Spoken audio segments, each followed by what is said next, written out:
Welcome to the Kings Beat podcast. I am James Ham, your Kings insider for ESPN 1320 and the Kings Beat. Joining me, ABC 10, Sean Cunningham. What's up, Sean Cunningham? Oh, just a lot. I mean, we broke the Kings. They done broke, Sean. We were talking about like after the Bucks. Oh, we could probably see this team go 0-5. I didn't see a 53-point loss coming, James. Yeah, that was a thud, wasn't it? Well, Sean, let's start here. We again a big shout out to Brendan Nunez, our friend over at the Kings Pulse, who not only did he make that cool overlay that we had last episode, which was more of a white overlay, but now we have a cool black overlay, which Sean Cunningham loves. It's glorious. It is fancy AF. I like it. Oh, see, that's what the kids say, right? So I'm told. Yeah.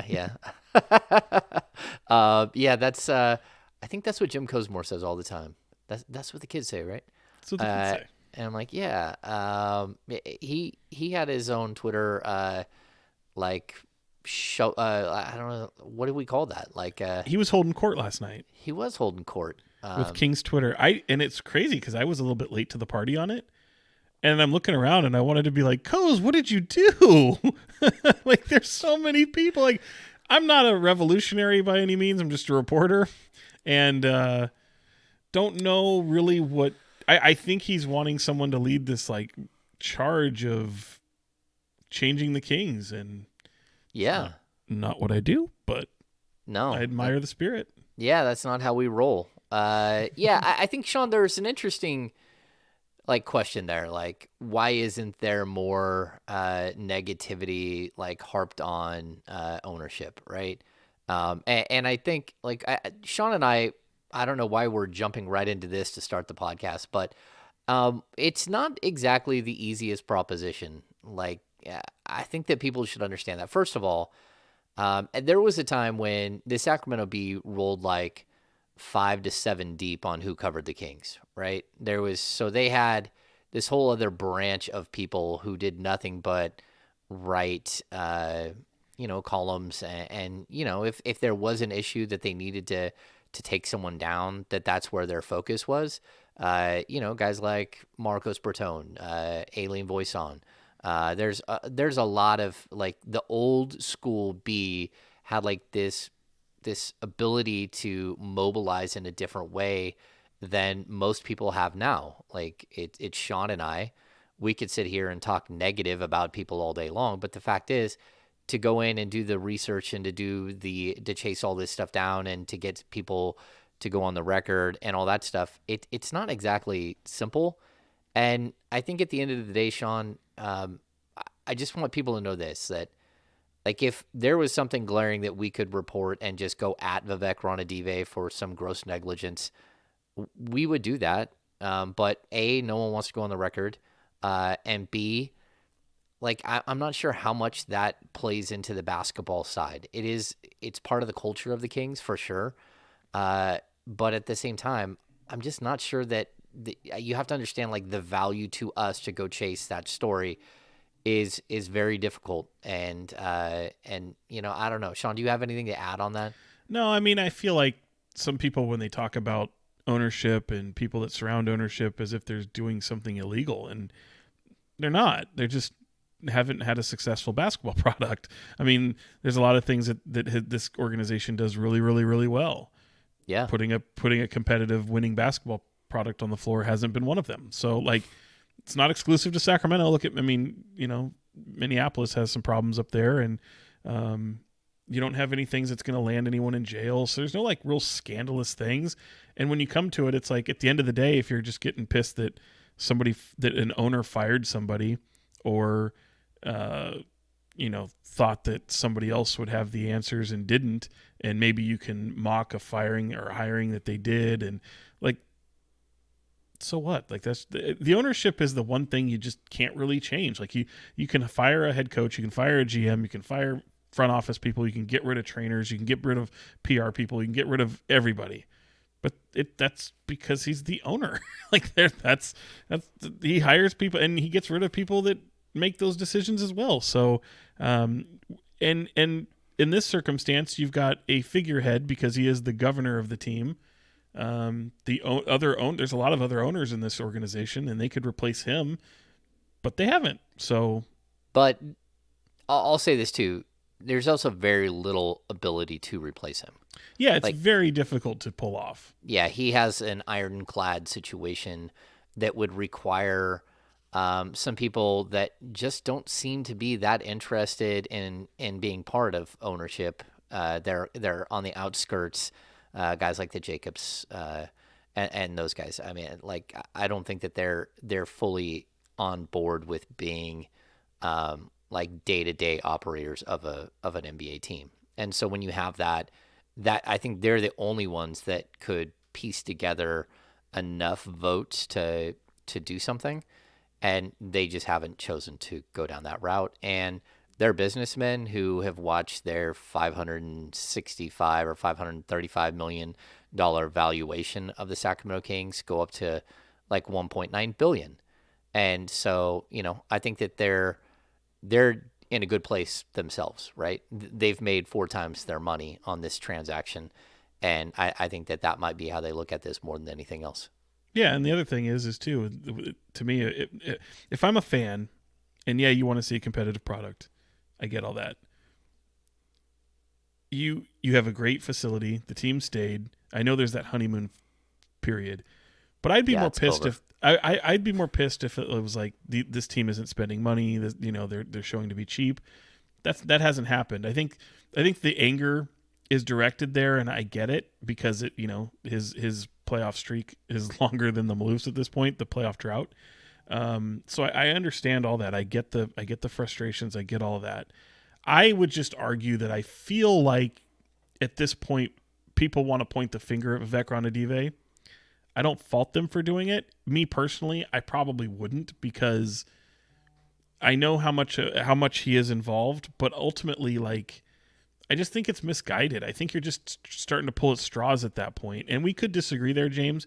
I'm just never really a guy that gets too into ownership unless you have like a James Dolan, something like obviously what Donald Sterling was Or in the Robert Clippers. Sarver. Well, and I'll even take it a step further, James.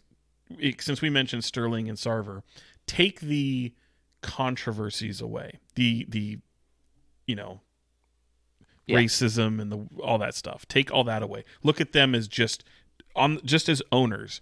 Those owners historically notoriously cheap, didn't invest. Those owners. I mean, those owners just plagued their team from a management and and being able to spend money standpoint, right? All the other stuff was worse. I'll give them that. Like that there's some scandalous stuff there. That's awful. But if you take that away just for a moment and look at them as owners and figureheads of their organizations that were just dreck and not wanting to put any money into their product and being these awful presence, like Vivek ain't that. Vivek ain't that. It's not even close to that. Vivek, I mean, when you've got owners that can't, come up with money during a pandemic to help cover some expenses, like he covers it. He covers all that. He hasn't been afraid to pay head coaches and GMs and long lines. There are certainly plenty of things you can pick apart when it comes to Vivek Ranadivé, and by all means, go for it. I don't know Vivek. I'm not going to stick up for him or anything like that, but it's just an ownership. I just feel like you have an owner, and as long as they're willing to spend money and show the desire to want to get better, I think he does. I think he puts his trust in a lot of people that's the part you could probably pick apart. But again, at the end of the day, he's just an owner trying to put a competitive product and have a profitable product at that. yeah. I think at the end of the day, I think the failures of this team, especially this year, I mean, more than anything else, have to fall on the players. And I think like when it comes to again, with Vivek, like people take offense that Anil is there, like in some of these meetings and stuff. Like, look, man, that's his succession plan. That's his son. That's the guy who's like, if I own the Kings, I guarantee you, my son would be with me every single day, doing all kinds of stuff. We would be having conversations. Now, will we let basketball people do basketball things? I don't know. Like, Mark Cuban doesn't let basketball people do basketball things all the time. Right. There are owners all over the league that choose to do things the way that they do things, and At the end of the day, the Kings have $130 million payroll. He has shelled out the money. They have not shown to be cheap when it comes to putting players and product on the floor. The payroll is like, again, it's 70, I think 70 million more than it was with the Maloofs. And of course, the NBA television contract came in, and that money helps bolster what the Kings are doing. But at the end of the day, I think that this is one of those situations where you're going to have to hope that he learns and that he becomes better at being an owner. And that's probably the way out of this. It's not to replace him, because I don't think he's going to give up the helm, and that means that you're going to play a long, long waiting game for him to not want to be the owner anymore. And I just don't see that happening. I mean, Yeah. yeah. So And to that point, I didn't know we were going to get down owner talk, but by all means, I mean, if you want your anger directed at him, do it. It's just he's somebody who's basically irreplaceable. And I guess the only way to show him that you don't care or that you are thoroughly pissed off is not to support his product. yeah, it's kind of like or pick it outside. Yeah, yeah. There you go. Lob emails and phone calls to the organization. I just don't know what to tell. It's always when it comes to ownership and trying to do things like that. I don't care what sport it is. It's like it's just really hard to do any inroads there, because it's ultimately the thing that you can't replace. So it is what it is. Yeah, it really is. It's like Garden State when they yell into the abyss. Like, yeah. No one's listening to you.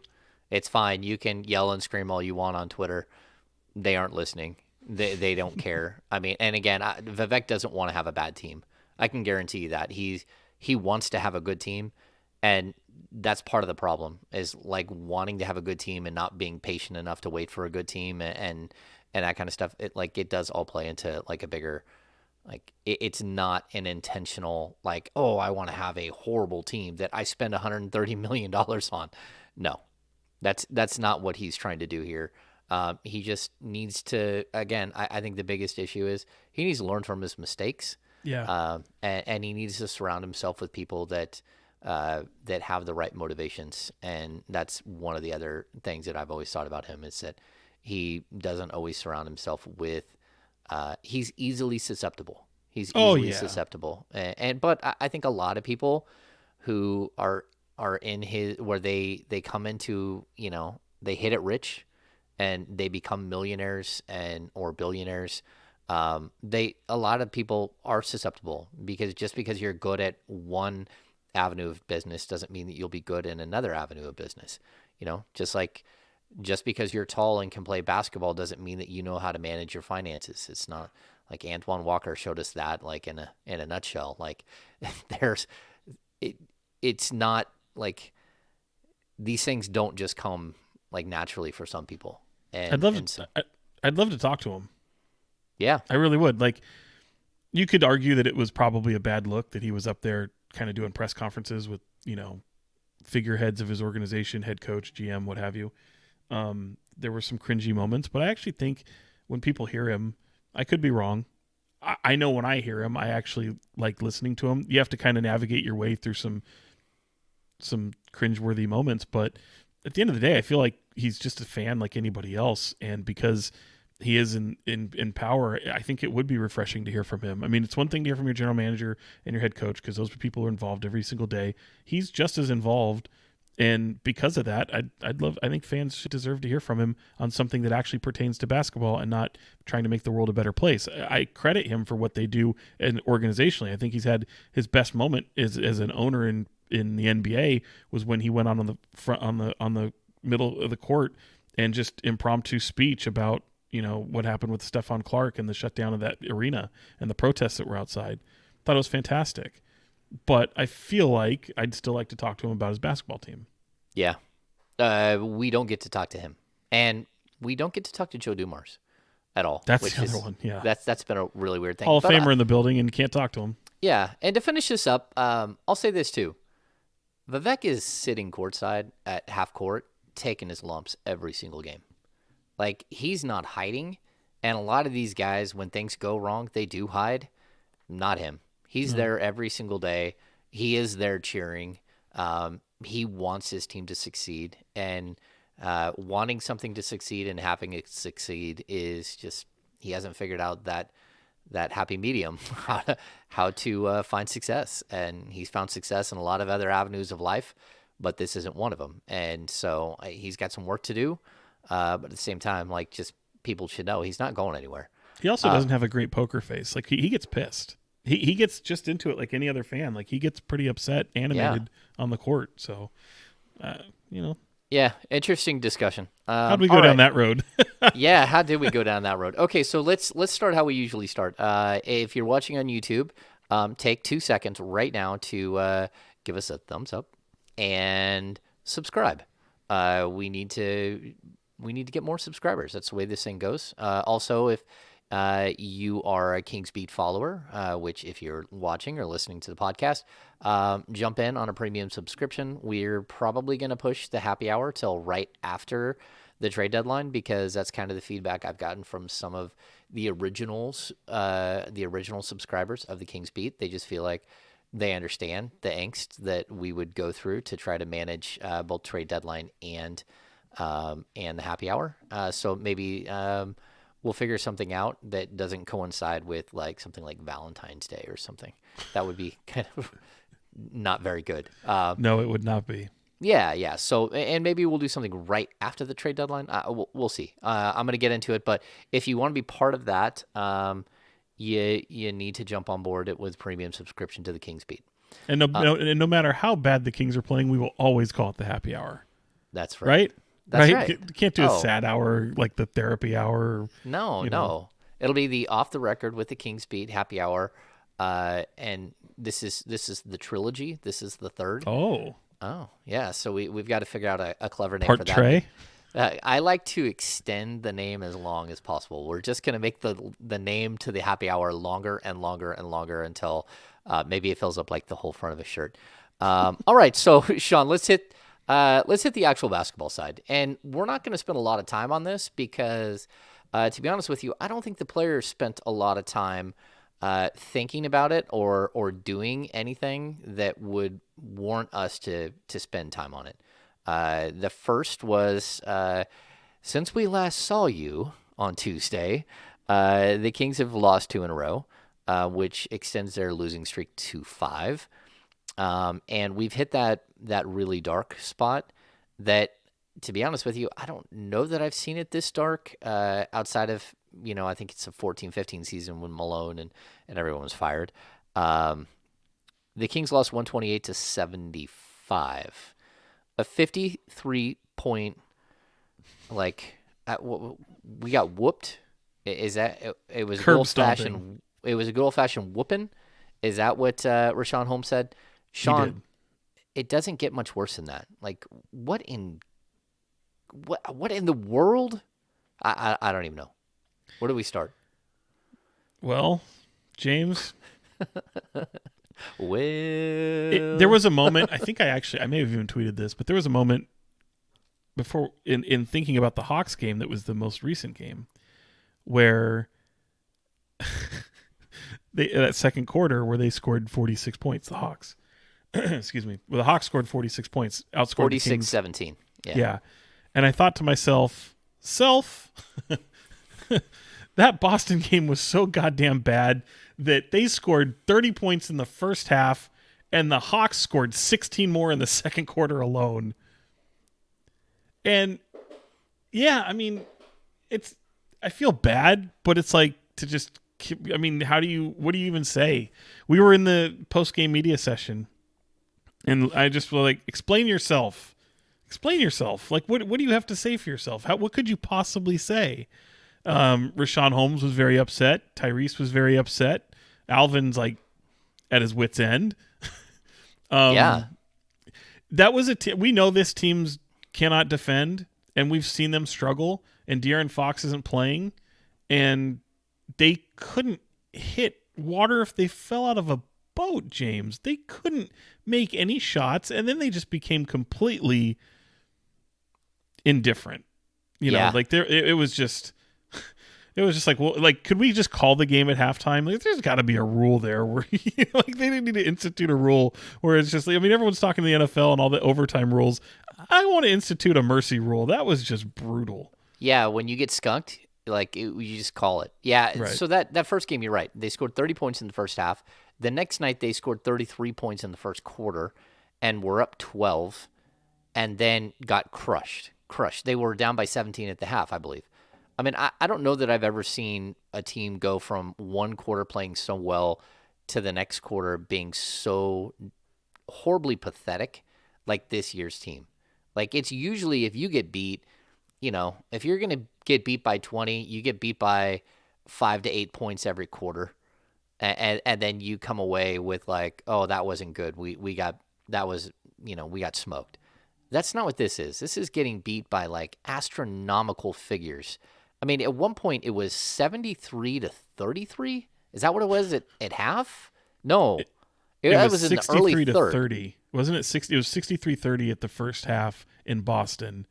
And are you talking about Atlanta? No, it was Boston. Like Yeah, at Boston, one point, 63-30. yeah, I know. Didn't Alvin Gentry said he wrote two scores on the board. He wrote 114 to 113, and I think it was 73 to. I don't think it was 73-43. I think it was 73-33.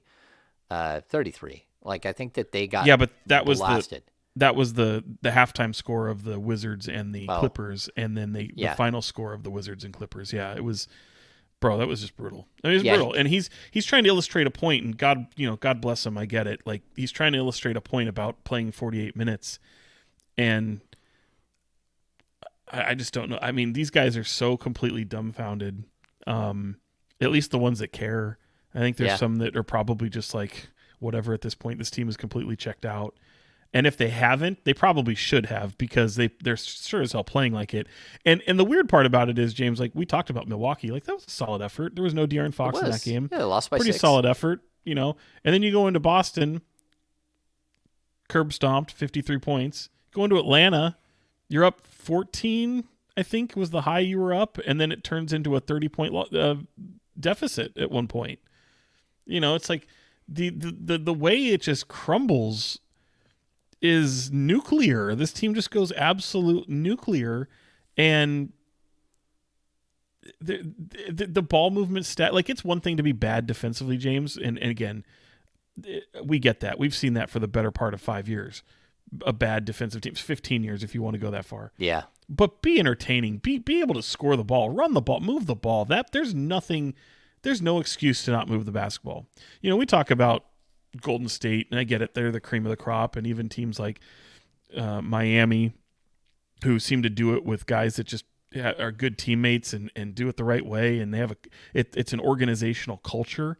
Mm-hmm. Your organizational culture should not follow the personality of your players or your team. Like, your team should fall in line with organizational culture.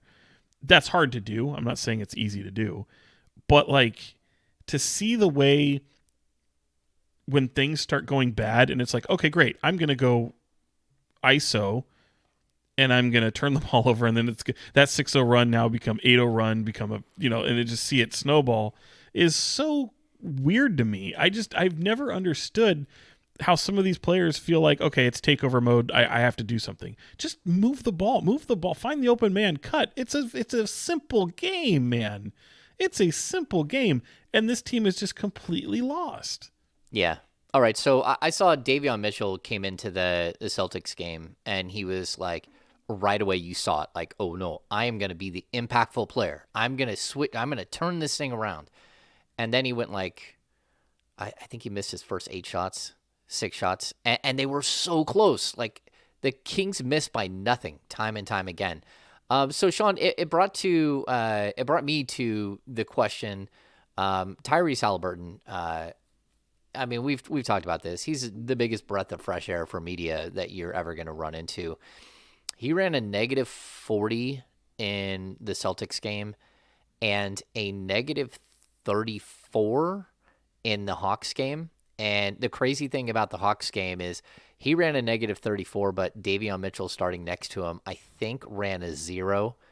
And Harrison Barnes ended up right at the last second before he got pulled out of the game, dropped to a -2. So that tells you that it wasn't like it was just a bad couple of games. And I asked Ty following the loss to Boston, like how do you not let this become who you are? Because like what we don't want to see is Ty lose what he has right now. Because I'll even say this again. I think we've seen De'Aaron start to lose who he was with all the losing. And I think that's the worst thing possible. Because if you want to save these guys, if you want them to be part of what's going to happen next, which we hope is trades and everything else, but a franchise turnaround, if we hope that they're going to be part of that, they can't be ruined. And you have to start worrying about whether players get ruined by the culture, by what's happening, by losing by 53 points. So I asked Ty about that. We're going to try something new here. We're actually going to play the video clip here on the YouTube side, and it should be part of the audio side as well. If it doesn't work, we'll be right back. Whoops. Whoops. But here's what we got from Tyrese Halliburton. Go ahead. Yeah, Ty, how do you avoid allowing this to like define you and really seep into who you are as a player? You guys have had like these ups and downs in your first year and a half. But how do you push it out and not let this be, sort of the norm? I came into this and coming to Sacramento, them taking a chance on me. I'm part of the organization. I'm here to help us win. Obviously the Kings haven't won in the past, haven't been in the playoffs in whatever 15 years, but I refuse to let the culture of what the Kings have been in the past, take over who I am as a person. And it's obviously dark right now. We're not where we want to be, but there's still a lot of season left. Throughout this year, and I'm a member of the Sacramento Kings, so I'm gonna help fix this. And I don't know how long it's gonna take. It ain't gonna be in a day. It ain't gonna be in a month. But I'm gonna be here, and we're gonna make it work. I promise that. Good words, man.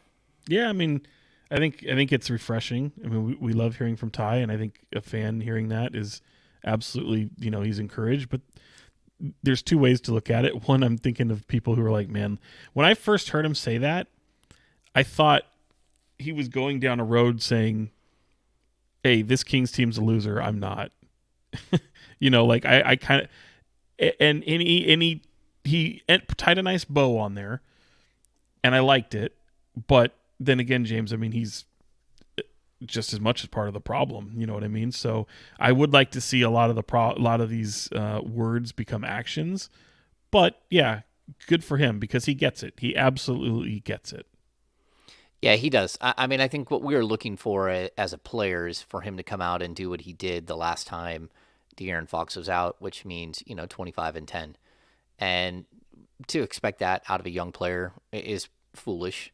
But I also think something's going on here behind the scenes where this team, for as much as they do like each other, as much as they do care about each other, Alvin Gentry went on a tirade about, he's tried everything. He's tried everything. He's tried to question their pride. He's tried to, talk to them about, doing it for each other, supporting each other and that we're part of a family. He's tried, almost every type of motivation behind the scenes that you can possibly try.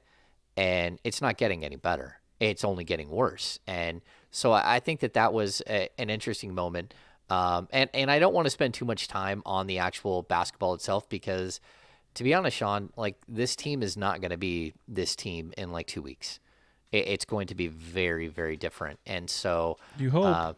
Yeah, you hope. No, I agree. But even if it's not, even if we don't see the monster trades that are floating around out there, all this craziness that's out there, I still think that we're going to see, if this is a group that's going forward, then a bunch of dudes are getting benched the second half of the season. This thing's going to the tank, and we're going to watch, guys like Chimezie Metu, Damian Jones, Jemias Ramsey, Robert Woodard, Lou King, Nehemias Queta, Davion Mitchell, Like that's going to be a lot of the team heading down the stretch. Ty will play a lot. If De'Aaron Fox is still there, he'll play plenty. But a lot of the other guys are going to have to watch because that's where this team has gone. And we need to stop talking about that 10th seed. We need to start talking about, how this team moves forward after this season because we're already there. This season's already basically over, and we need to figure out who they're going to be next, right? You're right. And, even you go back to what Alvin was saying, and I had asked him a question, like, because I've said it here, like, I want to see them fight. Just fight. Like, I know these guys all like each other. I want to see a locker room brawl because at least it shows they care.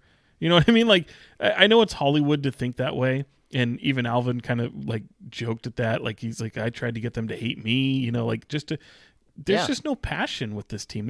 First of all, there's no joy. Like the joy is just sucked out of the room in 5 minutes, but there's just no passion. Like where's to be able to, again, I brought this up earlier in the season to the players, and I was a little disappointed that many of them went with a different way. I don't think there's anything worse than having your pride and your competitive spirit called out by a coach or fan base or anybody else, even individually. Or your teammates.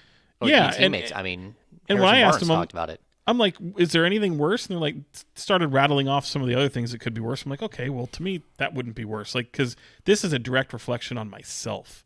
Yeah. And you're saying that I don't give a damn, that I have no pride, and I'm not living up to the expectation that is that is put in front of me based off the salary that I make, right? So it's there. That was disappointing to me, but it also kind of told me, James, just what this team is all about. Like this is just not that team, and it's kind of like what De'Aaron Fox said the other day, where it's like when he was asked, how many different things can you guys say, and it's like, well, we can only say what we're asked, and he's like, what do you want me to say it again? Like you keep saying the same shit, but it's not, words are words, actions are different. Like, yeah, you can turn around and maybe win 3 straight, but then you're going to suffer these lapses. That's why I keep saying, like, for the better part of a month, Monty McNair has to save this team from itself because it's literally festering. Like it's a problem. And it's not quite the year, like you mentioned a minute ago about the Malone year and thinking about maybe Alvin Gentry being the Ty Corbin piece right now, because that was bad, but that team played with more heart than this team is right now.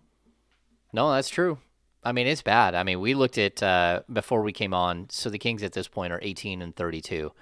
Last year at this point, they were 22-28. They were 3 games into one of their 9-game losing streaks. And so do they get to that point where they're 14 games under 500? Yeah, they got 6 more losses to go last season, which and just so people know, the 9-game losing streak ends last season, and the Kings are, from my math, they're 22-34. So they're not 14 games under 500. They're 12 games under 500. After 6 more losses, that's where this team was last year. So I think that's the biggest disappointment, that like we can compare this team to last year's team because most of the pieces are the same.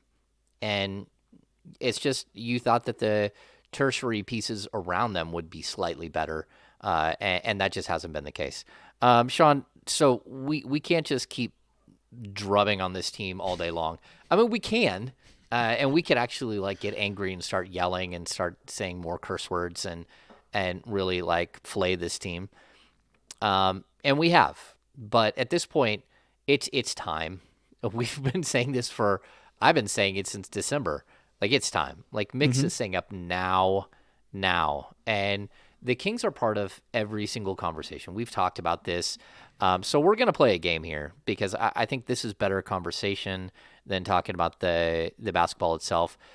Before I get into the game we're going to play, we are going to, send some well wishes out to Terrence Davis, who not only hit his head on the floor, which was like, I don't know how he avoided concussion protocol, but on top of that, he did some damage to a tendon in his wrist, and we have no idea.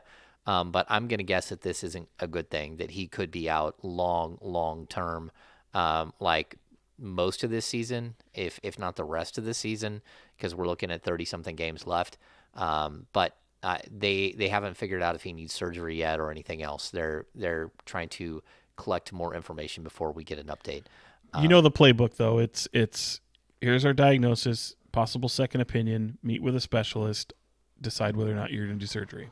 Yeah. And yeah, I think the hope is hopefully you can wait till the end of the season, especially if, let's be honest, like he's not safe from a trade, everyone's available. So, maybe you keep February 10th in mind, but it's some dicey times. It's probably going to need surgery to replace, and you just hope that can wait till the offseason. But, he goes down, and by the way, with Fox with the ankle, like we were talking just a few weeks ago, James, like you said, who's the king that they can ill afford to lose? I said Fox. I'm looking like a genius all of a sudden. I didn't think it'd be this bad. Yeah. What is it? Combined 70 points over 2 games, the last 2. At least the Bucks game was somewhat competitive. So there was at least that. Okay, so let's get to this. I'm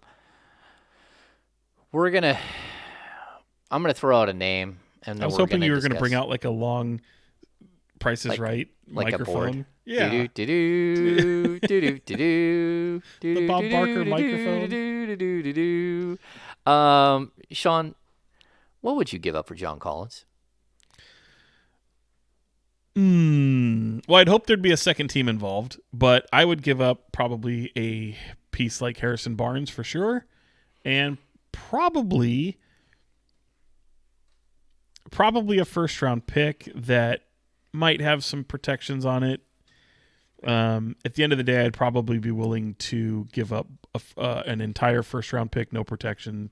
Maybe not this season, but probably for 2024 maybe.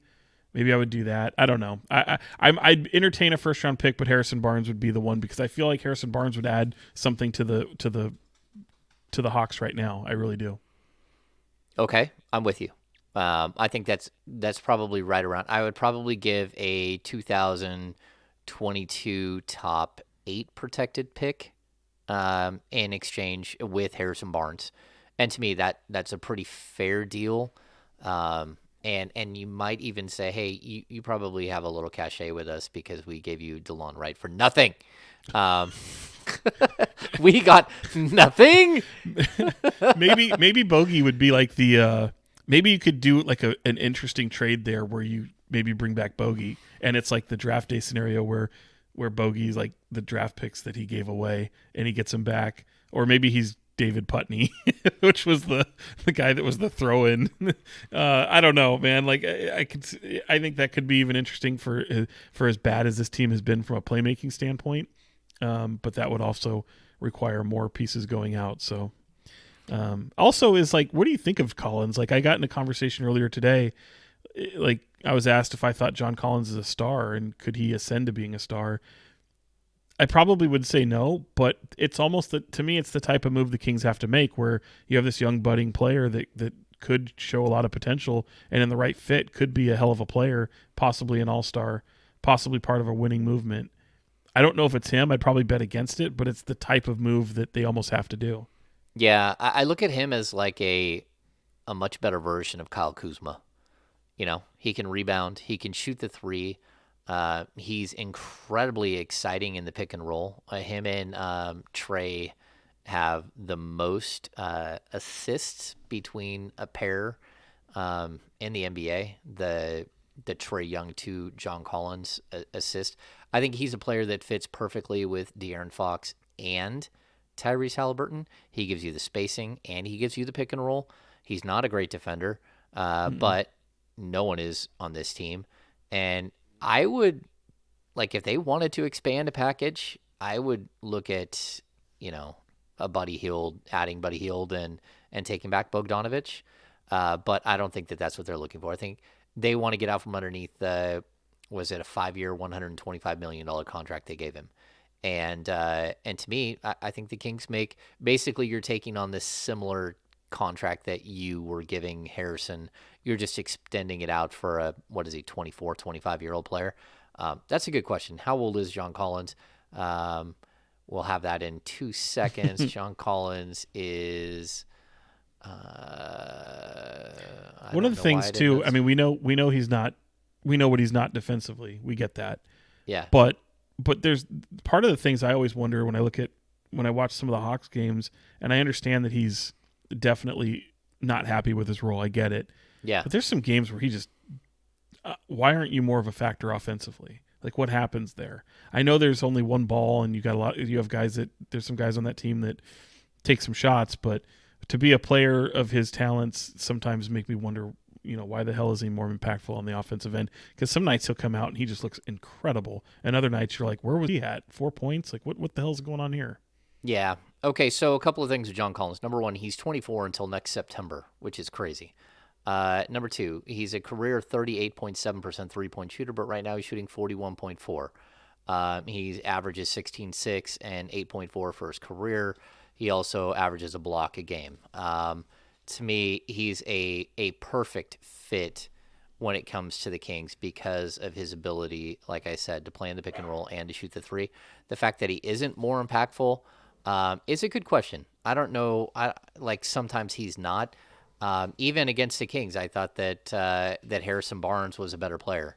But Harrison Barnes was a better player for what I think Atlanta needs. He can shoot the three, and he can also go in the post and score. That team doesn't really have a dude who can go in the post and score. They've got Capella, who's really good in the pick and roll, just a much bigger version of Rashawn Holmes. But I think that he would really fit in well with the Kings. And again, we're talking about a dude who is De'Aaron Fox's age, 2 years older than Tyrese Halliburton, a player that you're going to be able to grow with and have your core be Fox, Halliburton, and Collins for a long time under contract for years. I mean, we're talking about 5 years of that core at a minimum. If it works and that's what you want. So I would give a thumbs up. Thumbs up. If we're talking a Collins for Barnes and a top 10 protected pick, maybe a top 8 protected pick, and this year and maybe next. I'm not giving up 2 picks, but I'm in. You in? I'd also, I am, and I'd also, if there's other moves to be had there on their roster, like Okongwu looked phenomenal. I mean, I think there's some fun things with him, and obviously I think Jalen Johnson would be fun, but I don't see why Atlanta would move him. But those are other pieces that I'd kind of look at and raise my eyebrows. Yeah, I'd take Herder's contract though is the only one where I'd kind of maybe lean. Like I like Herder, but I'd probably wait just because I don't love the contract that he just signed. Okay, yeah, I'd have to look more at Herder's contract. I'll just say this, for some reason, the Hawks are they're in a better position than the Kings, but not by much. I mean, they're not winning either, and they're in an Eastern Conference that actually has teams that are well above 500 to get into the playoffs. And they're a disappointment right now, but their pieces don't seem to fit together, and I'm not sure why, because They do have a lot of really interesting pieces. If you were to build a team on 2K, I think that you would build it a lot the way that they did. I think that it's almost like they thought that all these pieces would meld together, and they just didn't. Although they did last year. They go all the way to the Eastern Conference Finals. Fun team. Yeah, very fun team. Yeah, so to lose that mojo is really strange. Okay, let's get on to the next one. What would you give? Actually, hold on. Before you go on, Yep. Think about that. Remember how awful they were? They make a coaching change. Nate McMillan steps in, and all of a sudden they surge. And then here you are. It's like Kings didn't do that, obviously, with the coaching change. Yeah. But now maybe you could make the argument that all of a sudden true colors are being shown again. I don't know. It's interesting because that thought popped into my mind before the Kings and Hawks took the court last night, because I remember seeing them here in Sacramento where they were depleted and came in and stuck it to the Kings. And then I'm like, okay, well, now they're going to have all their guys. Let's see how this works out. But I'm like, wait a minute. This is the same team that looked awful, had a coaching change, and then they just excelled. Very strange. Well, Sean, and I would even say that there's probably part of the reason why Luke Walton lost his job so quickly was because of what happened with Atlanta last year. They looked at that and said, hey, look, it worked out with Atlanta. They put in a seasoned veteran coach who everyone likes and turned the thing around really quick. And that's not what happened here in Sacramento. So, No. All right, let's go to what would you give for Domantas Sabonis? That's a tough one, man. Well, I mean, you could pretty much have, in my opinion, you could almost have your pick of the litter. That the only part I get a little weird about is the picks. Like, I don't know. I'm definitely not doing 2 first-round picks. But I would, depending upon what's going out in current roster. I mean, let me ask you this, James. Would you do 2 first-round picks straight up? I don't even know. Obviously, I don't think the money works, but let's just say 2 first-round picks. Would you have them in with Sabonis? Yeah, I mean, it depends on who I'm giving up with them, but Right. I would give up 2 first-round picks for basically the Vucevic deal, right? I would give up 2 first-round picks and Buddy Hield. I would consider 2 first-round picks and just throwaway contracts like Tristan Thompson and Marvin Bagley, because I think you can get that deal. I mean, he has a really solid contract. It's like 18, 19, and 20. Right. So 18 this year, 19 and 20 the next. So I think you're getting like a 3-time All-Star that can really help you and do a lot of things. I think I am giving up 2 first-round picks. I'm going to say like the lottery protections on those first picks are like I want top 10 and top 10. So I'm probably going to tie up like 3 to 4 years of first-round picks. But I would be, well, like 4 to 5 years of first round picks, but I'm okay with that. You're not?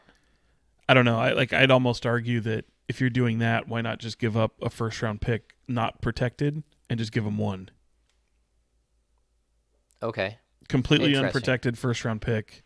Not Maybe this even year. not this year. You got to keep Yeah, got to yeah. keep this one. So, and if they want this one, then maybe it's top 5 protected. Okay. Okay. You So know, I think we're around the same here.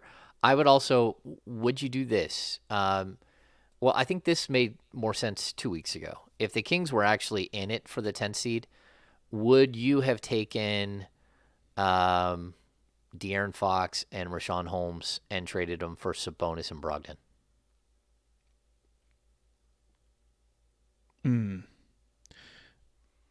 No picks involved, but honestly, they get younger.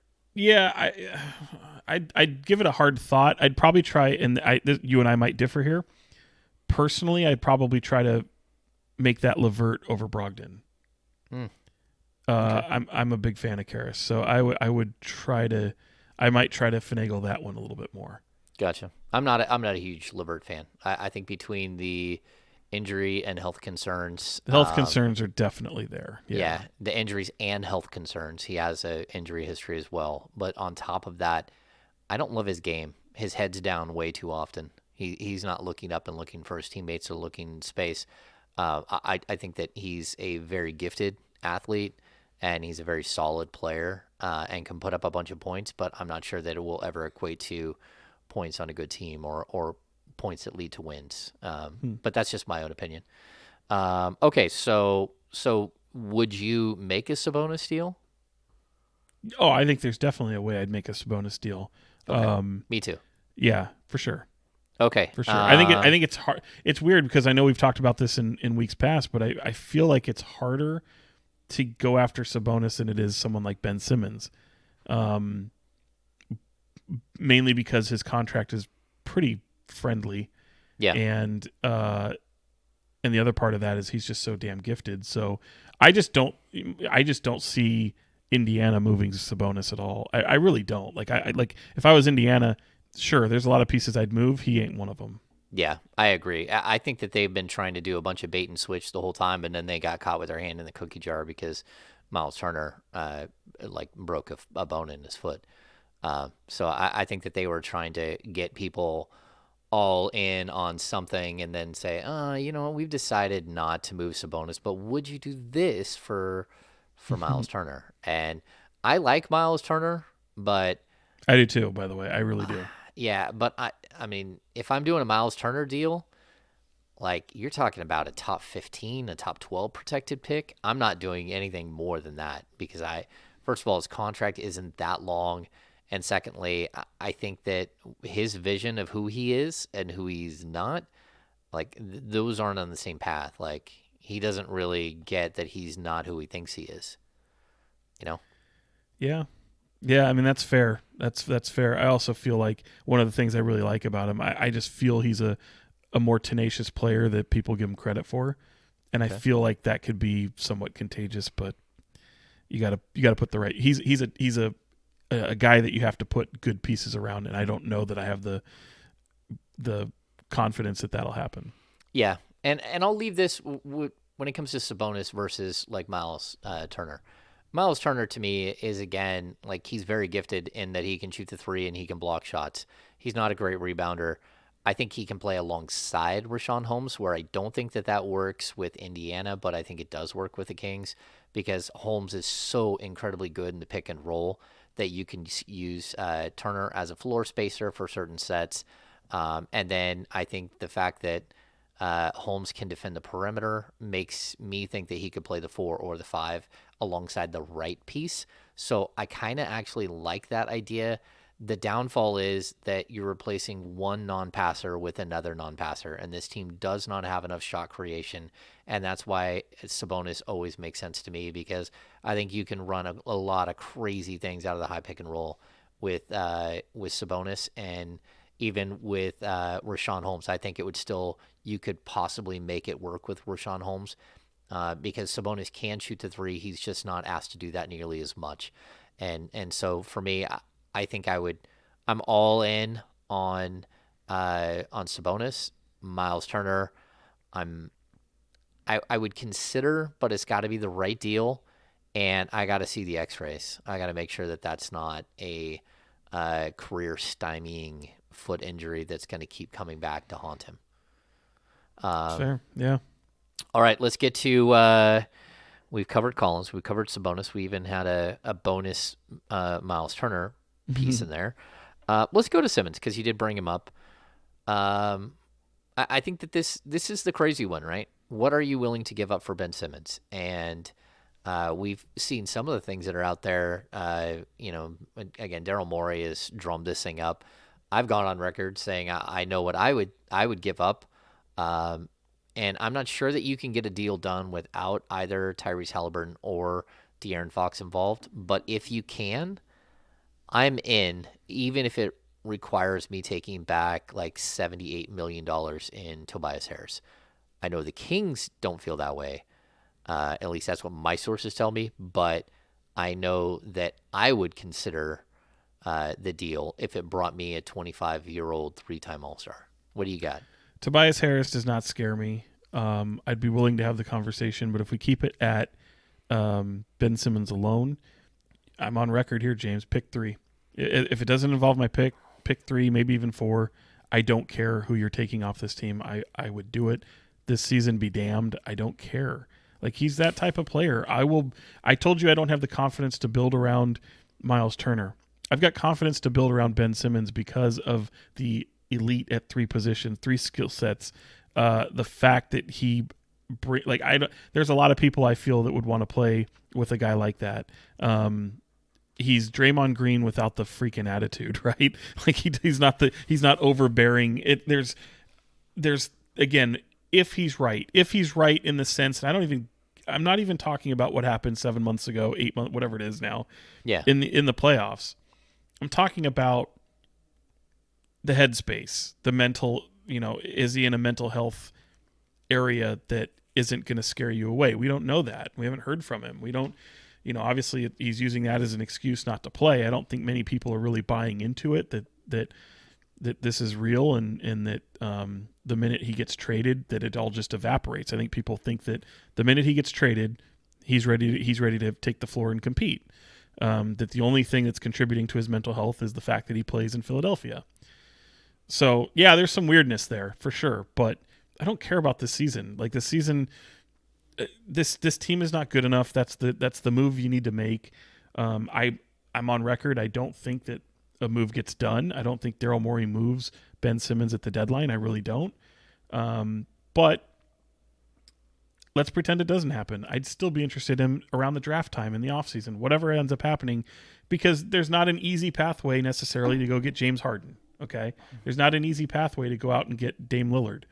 So I still feel like the Kings will have to, as I've always said, whether you're getting Ben Simmons or not, you need to be a part of it.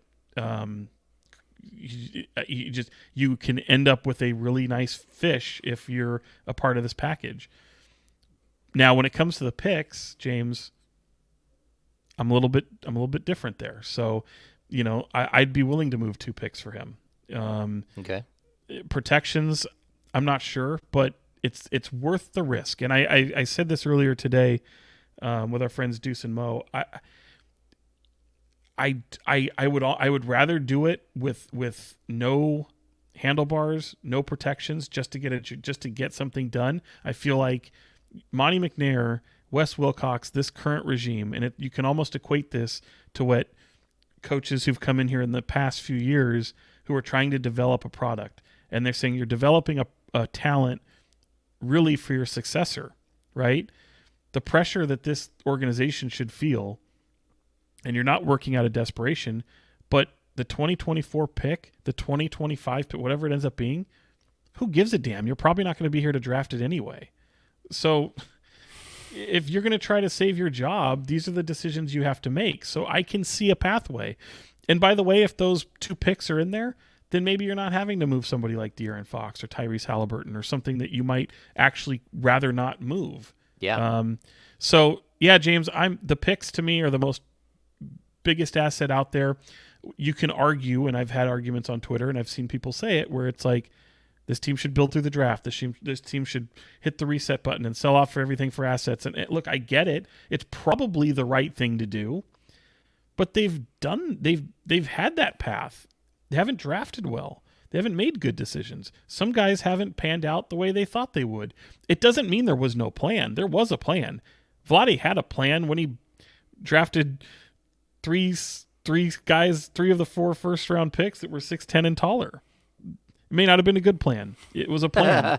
He tied up stuff with Philly. It ended up kind of working out, but it puts you in a limbo for so long. Like, that's what I don't want to see. I don't want to see this team in limbo with is this pick, is this going to have to be swapped? Is it the confusion and just tying up your draft pick and not really having the freedom to operate? Just bite the bullet, make the type of move that ultimately you feel is your game changer, and then move around it.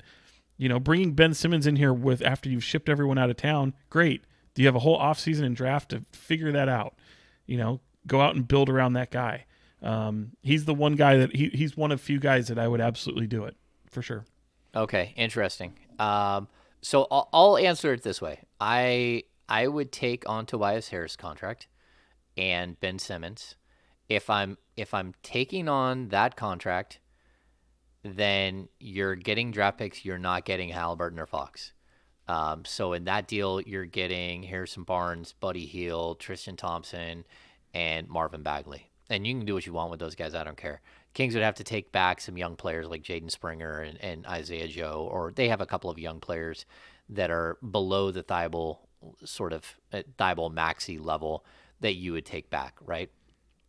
But if I'm taking back almost $80 million in Tobias, then you can't have Fox and Halliburton. If I'm not taking back that contract, if I'm making a deal specifically for Simmons, then am I willing to give up Fox and something else to get there? Maybe. I don't know that I'm willing to give up Halliburton. I would really consider it, but I also know that we've watched Halliburton not be able to play with De'Aaron Fox as a secondary major ball handler. So there is concern there. Well, yeah, maybe. If you're bringing in Simmons, who is, right? You're bringing in It's going to be tough. Now, I like Simmons as my small forward or my power forward or even my center. I don't care. I'm don't know that I'm going to run him at the point all the time. And I certainly don't think he has to be a primary ball handler all the time. But as a cutter and all the other things. So I basically have two ideas. If I'm giving up like either Halliburton or Fox, I'm not giving up a bunch of draft capital as well. Like if you're going to take one of those two, that's your big chip. If you're going to take Harrison Barnes and Tyrese Halliburton, I might give up a pick, but I'm not giving up more than that, and it's going to be heavily protected. The more and more we talk about this, James, like you can see why things get so complicated. Like this isn't going to be I mean, I'd be shocked. I'm not going to put anything on the line like I'll do this if it happens, but like I'll be shocked if this thing isn't bigger than if this is a head-on trade, a 2-team trade, Sacramento Philly. I just don't see that. Like it's going to be a blockbuster. There's going to be like 5 teams involved. Like they're going to complicate the hell out of this thing. Yeah, I mean you don't have to, but I think it can get complicated. Like it doesn't have to be that way.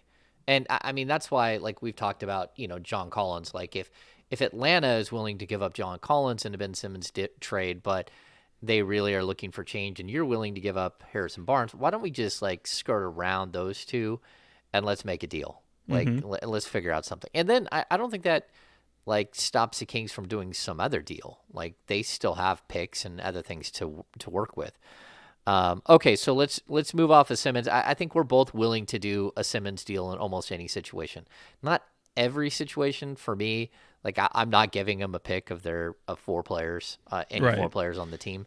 But I certainly am willing to take back like a albatross contract to do it. But in that situation, I want to keep Fox and Halliburton, and then work out my salary issues down the road. Fox, Halliburton, Tobias Harris, Ben Simmons, and Rashawn Holmes. To me, that's fun. Like at least you have something that they're young, they can build around, and you still have a veteran that you can rely on in Tobias Harris. And I also believe that Tobias Harris and Ben Simmons would both be the best 2 players that De'Aaron Fox has ever played with. In that scenario, and we've talked about De'Aaron Fox, is struggles with Tyrese not having the ball in his hands. All right, if Tyrese and Fox don't have the ball in their hands, and you've got Ben Simmons who has the ball in his hands, because he's going to be the one that has the ball in his hands. Like, what's the pecking order there? Probably Simmons, Halliburton, Fox. So you have 3 playmakers, but if you have 3 playmakers that are used to having the ball in their hands, like that's why I don't care. Like, I don't care if Tyrese Halliburton's a part of it. Certainly the packages change. I don't care if Fox is part of it. The calculus changes on every time no matter who you mention. But those are things you have to figure out for sure, right? I guess so, but Sean, we keep hearing we need 48 minutes of consistent play. Mm-hmm. I think the biggest issue this team has is they don't have 48 minutes of consistent playmaking. They don't have the third playmaker. And that's where, to me, you add one more major playmaker and you figure it out. Like Tyrese Halliburton is a great off-ball shooter. For sure. Like, and even Fox is a much better off-ball shooter than, he's a dude who can really hit on the catch and shoot, who cannot hit in off the dribble. And so I don't want him taking nearly as many, although I like I like Fox in the mid-range. And look, I'll also point this out. Like San Antonio kept winning and winning and winning with nothing but mid-range jump shooters. Like you can still win. You just have to have a good system, and you have to build the team around these guys. You have to go find shooters all over the place for every position on the floor. You got to find a shooter. Okay, so Sean, let's. We missed one on our list. What would you give for Jeremy Grant? You go first, because I'm not in love with Jeremy Grant. I'm not either. I know that everyone thinks that he's going to be much better wherever he goes, that he's ready to blow up, but he's not super young. He's 27 going on 28, if I'm not mistaken. He wants a 5-year, $125 million extension, like the second that you trade for him. Oh no, I think he wants a 4-year, 120, so $30 million a year. I think he does a lot of good. I think he's intense. Like he's a super athlete. He can play multiple positions. Let's see. In March. He'll be 28. So not that far away. He does have an injury history. He's not a great 3-point shooter, even though he can shoot the 3. He's not a great rebounder as a 4. So he's more of a 3, but he blocks shots. He gets steals. I like him. I'm willing to give up a first-round pick, and I think in most situations they would want I think they want 1 or 2 first-round picks, but like either a high-level first-round pick or 2 medium levels. But I'm also I'm more of the like, let's go Tristan Thompson, Marvin Bagley, and a first for him. And you're taking a risk because he wants big money, and you need to have assurances that he'll sign for big money. But I also know he gave Detroit a list of teams that he was willing to go to, which to me is kind of strange. But he also does have his full Larry Bird rights. He signed a 3-year contract, and I think he's under contract next year at like 18 million.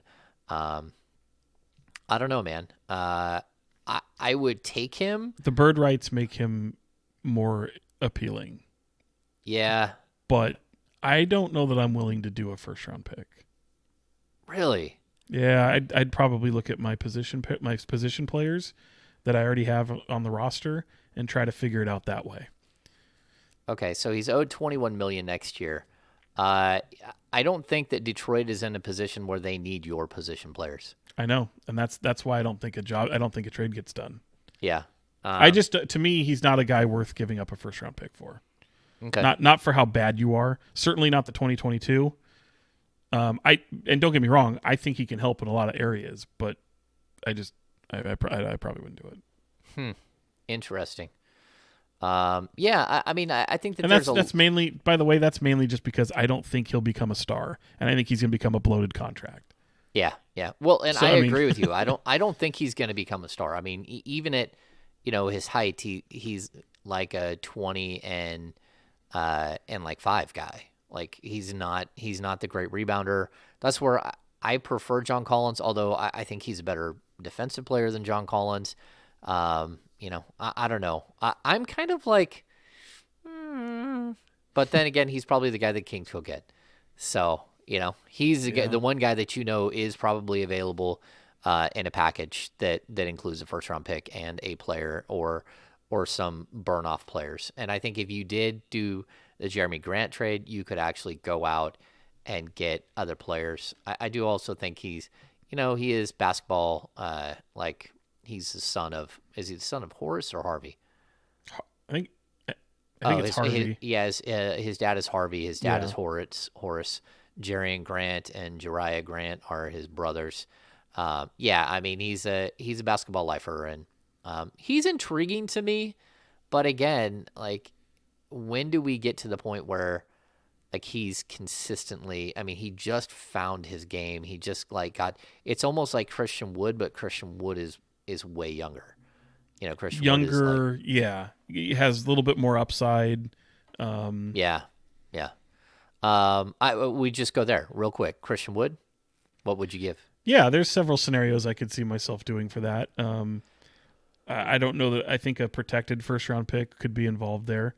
But I'd still, again, I'm dealing with a team that is not that good, so I'd try and maneuver position players on my roster to try and get him. Maybe expiring contracts, things of that nature. But yeah, I'd be more apt to talk about a first round pick for Christian Wood than I would with Jeremy Grant. Okay. I kind of feel the same way. I would give up Marvin Bagley in a top 10 protected first round pick for Christian Wood. I think that's fair. But I don't know that I'm going much deeper than that. I also feel he fits a scheme a lot better than certain other players. Like I feel like even with if you're looking at the team right now, and let's say you don't sell off a ton of pieces, like Christian Wood comes in and I feel like fits with some of these players a little bit better than maybe like. Well, I feel like, again, I think if Christian Wood came into this team, I feel like they'd be better, and that's obvious, but I feel like they'd address some needs, areas of need right away, and then that could kind of get you situated for an offseason a little bit better to where you start making bigger and bolder moves, hopefully. Okay, so let's wrap this segment up with, we're not going to do one of the other ones. We're Julius Randle. He's a name that keeps popping up. What would you give for Julius Randle? 27 years old, and just turned 27 not that long ago, averaging 18.7, 9.9 rebounds, 5 assists a game. He's kind of who you thought Zion would be, although A lot of his numbers are down. Last year he shot 41.1% from three. This year he's at 30.7. Rebound numbers are down a little bit. Assist numbers are down a little bit, but that team has changed dramatically. He's down 6 points a game, 5.5 points a game off of last season. But what would you give for Julius Randle? Yeah, pretty much anything. I'd be all for it. I don't think it's a realistic scenario. I will be honest, like as we talked about in the last podcast, we hear some names throughout the year, and a lot of them come through some pretty crazy places, agents, other media, people who work with shoe companies. And the first time I heard about Julius Randle was November, and it was before he was getting booed in Madison Square Garden. And that was an odd look. But yeah, I think Randle could be a possibility in an intriguing way. I don't know that it's realistic, but I think if you're the Kings, you'd be all for it. What I'm giving up, I mean, I haven't thought that hardly that in depth about it, but you could pretty much have almost anything for him, in my opinion. There's probably not much I wouldn't do for Julius Randle. I think he'd be a tremendous piece to build around in Sacramento. Interesting. I've never loved him as a player. Well, I'll say this. Last year really opened my eyes, because you're right, James. When he was in the Lakers, I didn't think he'd be that type of guy. I think he's got the right type of attitude, his approach. I think he's a lot smarter than people give him credit for. Yeah, last year really opened my eyes on him. Okay, so he's under contract this year at 19.8, but then almost 24, 25.5, 27.5, 29.5, which is a player option in the 2025-26 season. Okay. Maybe I'm more intrigued by him. Maybe I'm more intrigued by him than before, because of the contract. It's not a brutal contract. I mean, would you give a Fox? Would you give a Fox and a pick, or just Fox? Knowing that Scott Perry is there? I'd give up Fox. Okay. I don't know about how into the weeds I'd get with the picks.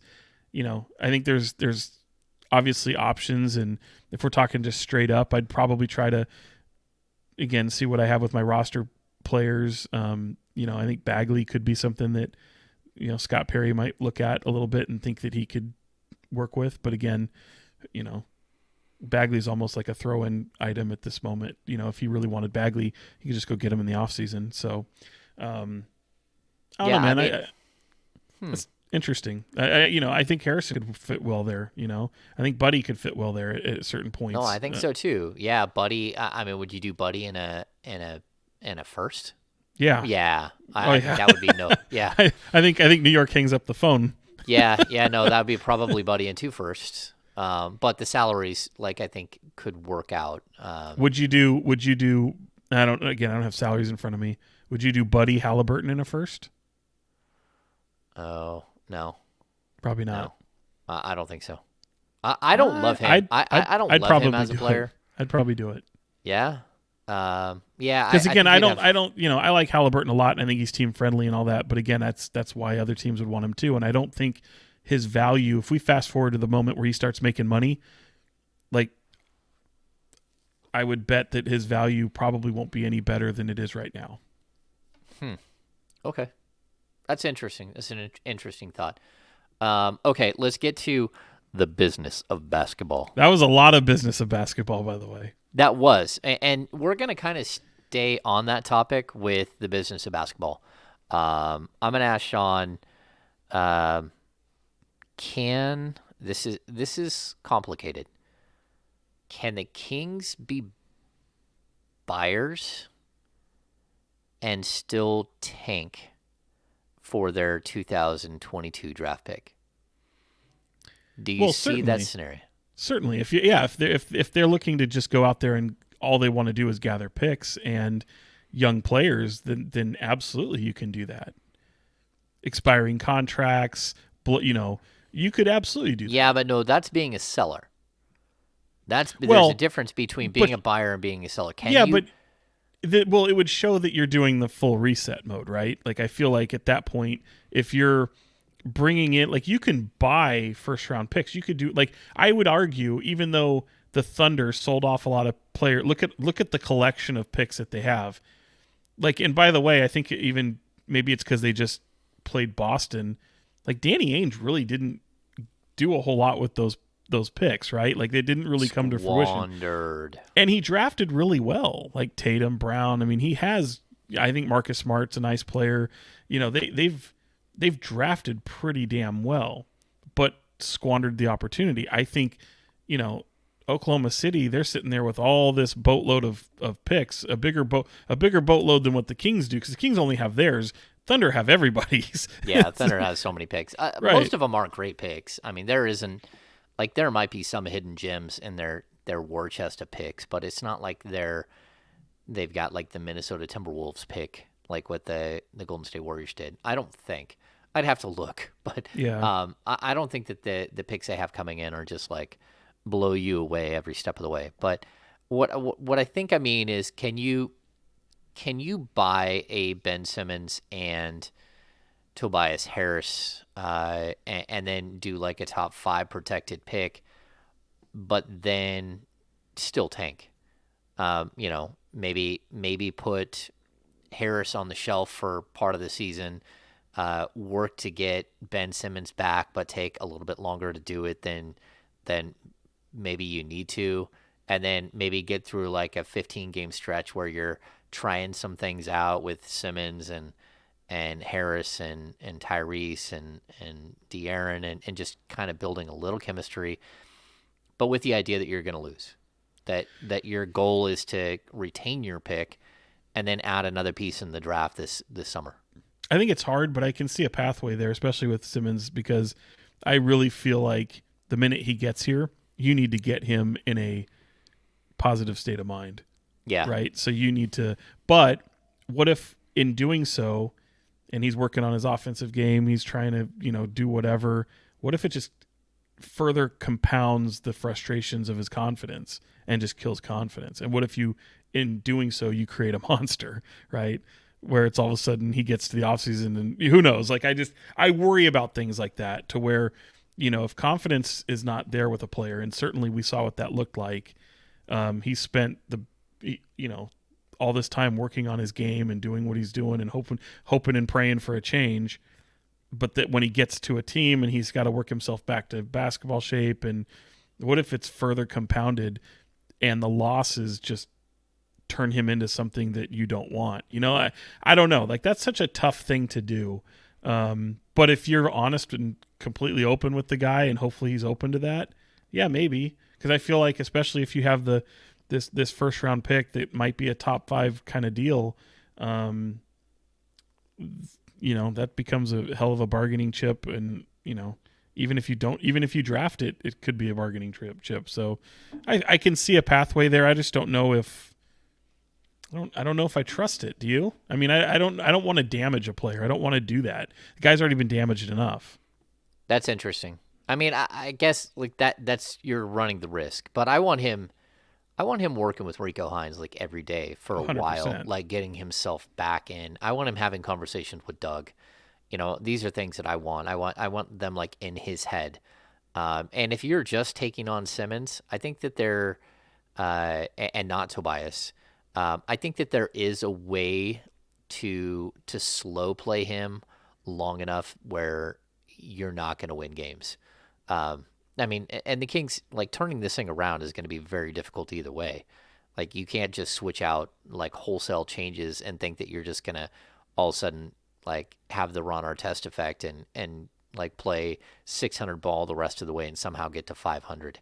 And that's what it would take. It would take like something absolutely insane that this team hasn't shown that they can ever do. So, but I also think that like a Miles Turner situation where you're making a trade for next season, the year after, but you're getting a young player who, you know, is going to have to sit for a while. I think that's interesting. You know, I think the same thing. Well, I don't know if I'd say the same thing with Grant, but yeah, I think that there are a lot of ways that you can look at this and say, okay, we could continue to be bad this season and just run it out after making a big trade, and act like we're going to try for that 10 seed. But realistically, we're playing for a draft pick, and we're going to try to sort of compact all of this, like have enough protections on your lottery picks, no matter where you trade them, where you could still get this year's pick. and build something to help really like kind of jumpstart this thing. Yeah, I like the thought process. But this, you heard me say it last on Tuesday, James. This season be damned. I don't care about this season. So No, I don't think any of us do at this point, right? Yeah. I mean, I care about showing up and doing my job. I care about covering this team, but like I don't, like we shouldn't be concerned about what happens here at all. Like this team has already shown us who they are, and they've already shown us that they're a team that can lose by 53 points. And any team that can lose by 53, like you can say what you want about, we've seen great teams lose by 50. It's like, yeah, well, that's not this team. No, it is not. So let's not try to like correlate this to something that they're not. All right, Sean, do you have any final thoughts? We didn't even mention players on Boston, guys like Brandon Ingram, the Clippers. I still wonder what they're going to do. There's a lot of intriguing things that are out there right now. And I always like to remind people, things change, especially with the teams I just mentioned. Things change so quickly in the NBA, almost by the day. And I wonder what the storylines are going to be, like the future headlines are going to be once the season ends and we're approaching the draft. It could be some fun, interesting times, especially if you love the rumor mill. There could be some interesting possibilities as the draft draws near. Maybe it's because I'm looking beyond the trade deadline a little bit, because I'm starting to brace myself for the fact that maybe not a whole lot's going to happen. But I don't know. All right. I think things are going to happen. No, I do too. I just don't know what the magnitude big will be. Yeah. I think that they're going to try. And I know like they're working hard. I'm not going to say that, that they've got something like about to close or something, but I do know that they are working hard, and, they're wearing themselves out trying to find the right deal to improve this team and not hamstring it for the foreseeable future, and do what's, balance what's right for them and what's right for the franchise. That's always the hard thing. So, all right, Sean. So let's make sure we cover some bases. If you're still watching the YouTube video, make sure to give us a thumbs up. Make sure to subscribe. Jump on, do a premium subscription to the Kings Beat, so in that way you get all this sent directly to your email inbox every single day, and your help supporting the content that we're creating, which we think is fun and cool and awesome, and has cool layouts and designs and all this nice fancy stuff. All this fancy stuff. All right, so that's going to do it for this edition of the Kings Beat podcast. For ABC 10's Sean Cunningham, I am James Ham. Thanks for tuning in.